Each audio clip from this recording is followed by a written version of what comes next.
Esse é o ministro da Educação, o Abraham, ao lado do irmão dele, o Arthur. E nesse palco eles nos contam que o Brasil de Bolsonaro é a pedra no sapato de um plano comunista de dominação global. O Brasil é a salvação do mundo, assim. A gente teve uma onda evangélica, eu sou evangélico, teve uma onda evangélica e você teve os Olavetes, juntou monarquistas e tal. E o Brasil conservador cristão conseguiu dar o primeiro sopro de contra-revolução contra esses comunistas. O comunismo é um vírus, cara. Ele vai se alastrando. Toda vez que alguém bate no vírus, ele morre. Segundo esses dois, o mundo vive sob o risco de ser dominado por um governo global e comunista. Como o uso do termo Olavetes já sugere, esse é o alerta de Olavo de Carvalho, o guru do ministro.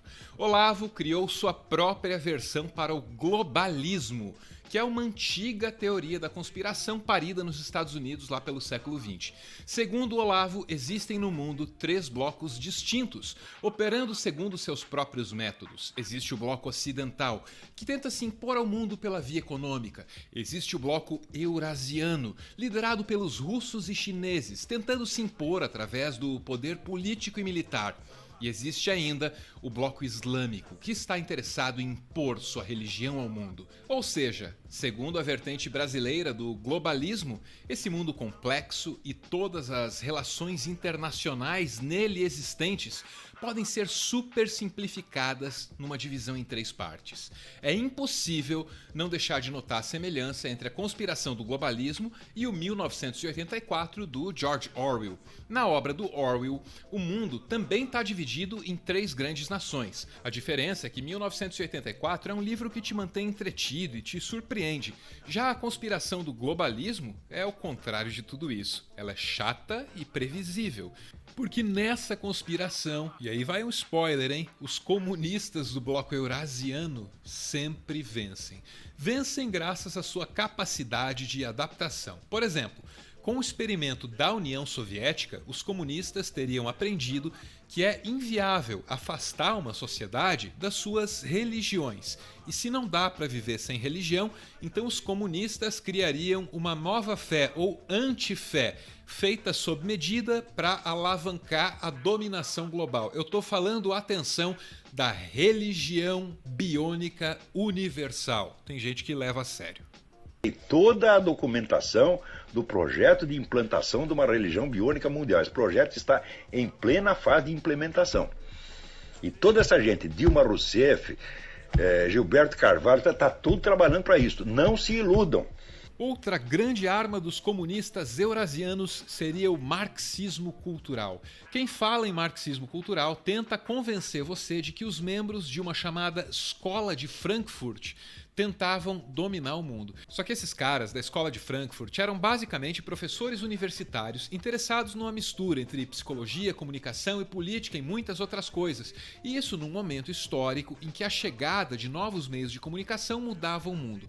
Pelo menos no campo da cultura, a maior pretensão desses professores era de entender os efeitos sociais da chamada cultura de massa. Quem acredita que esses acadêmicos do século XX queriam dominar o mundo, também acredita que os métodos de dominação ditos frankfurtianos se espalharam pelo chamado establishment acadêmico.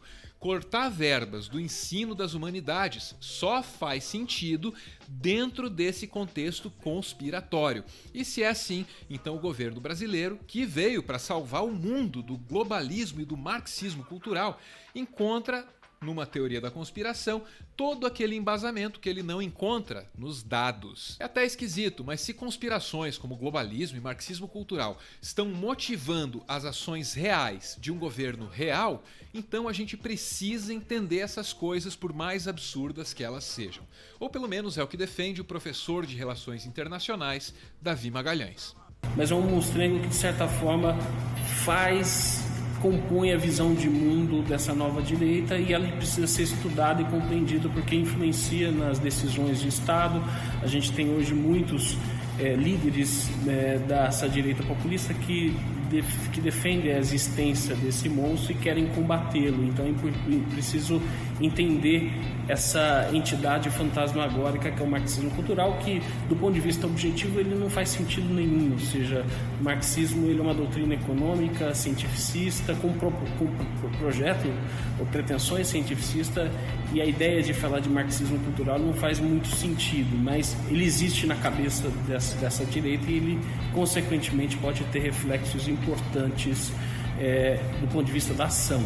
Conclusão: o Brasil quer cortes no ensino das humanidades porque acredita que os professores dessas áreas estejam tentando dominar o mundo. É meio esquisito, porque o professor universitário não controla nem o número de aulas que dá, quanto mais o mundo.